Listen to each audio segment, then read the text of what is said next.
Going across to Pratyusha for her take on this, and this is going to be, a different side to the story, Pratyusha, that we're going to be talking about. We're going to go back to AI tools and how they really function. So tell us, basics here. Before we talk about the contention that's come in, the criticism that's come in, how are AI tools utilized to create images, to replicate voices, for instance? What's the tech there? Right. So basically, there are these AI models that exist. They're called you have some like Takatron, you have like Wally, you have Levin Labs, and so on. They're trained on minutes of speech samples. Okay. So they map like the intonation, the pitch, the cadence, and then they generate novel speech in that voice. So even 3 to 4 minutes of clean audio is enough to, generate near perfect clones. Right, and that is for voice cloning. For image and video deepfakes, there's something called GANs. They're called generative adversarial networks, or diffusion models. They're used to swap or create faces or gestures and even emotional expressions, actually. Right. So for videos, lip sync, facial meshes, or motion transfer, all of that can be generated on these AI models right now. And then in that case, Aishwarya Rai Bachchan is, pointed and correct in highlighting that. This kind of usage is only training AI models further and can be very dangerous.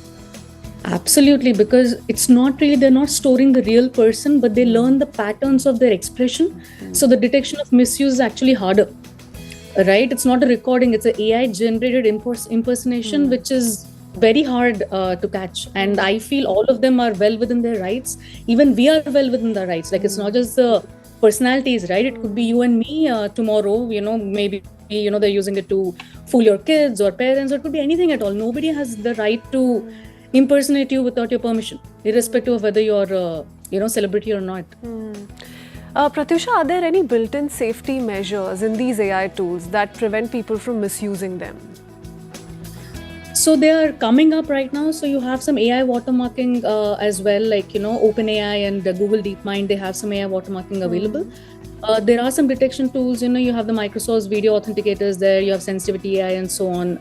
But always detection will always lag behind generation, right? So it's a race in that sense. And now there are responsibilities which are being imposed upon them where they need to disclose ahead of time if it is AI generated content.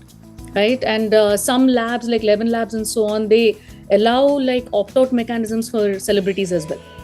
So they're there, but I think it has to catch up more. And definitely, like you pointed out, the rights have to come more into play, because the ministries, they have to enforce these rules and regulations on the platforms, and then have the rights discussed, more strictly. That's what Amit was also pointing out. This is such a rapidly changing phenomena that we're all having to wait and watch a little bit. Stop, pause, but artificial intelligence, unfortunately, is not allowing anyone that time. It's changing so rapidly. It's ever evolving. Pratyusha, tell us where or what kind of role do AI firms then play in this kind of a scenario? How much control do they have over tools that they're using in ensuring that they don't end up copying celebrities or real people? Again, I think they are all working on it, and depending on the country which is forcing them to, follow it, right? Then they're definitely doing it. Like, they have to have disclosure if it is AI generating content, impersonating a real person. Like the other example that you brought about, impersonating somebody like looking like XYZ, right? Like Rajasthani person or something like that. That is okay. It is just some random person, right? But exactly using somebody is, I don't think, should be allowed, and they have to disclose ahead of time. Right? So they are coming up, but like you said, it's in progress, and the ministries, the regulators have to force it more right now. So, for instance, for all those celebrities or even commoners, if they do see a deep fake, they encounter a deep fake of theirs, what's the one thing, if at all, that you'd suggest they do? And this is only because, one's left wondering when they come across these kind of conversations, that before we take it to courts, before we red flag it, before we actually do something concrete about it, are there any immediate steps that we can take to protect our identity?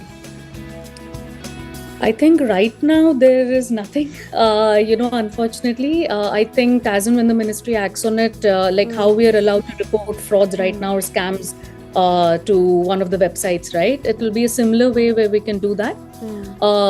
And more proactive measures right now, like controlling your voice data.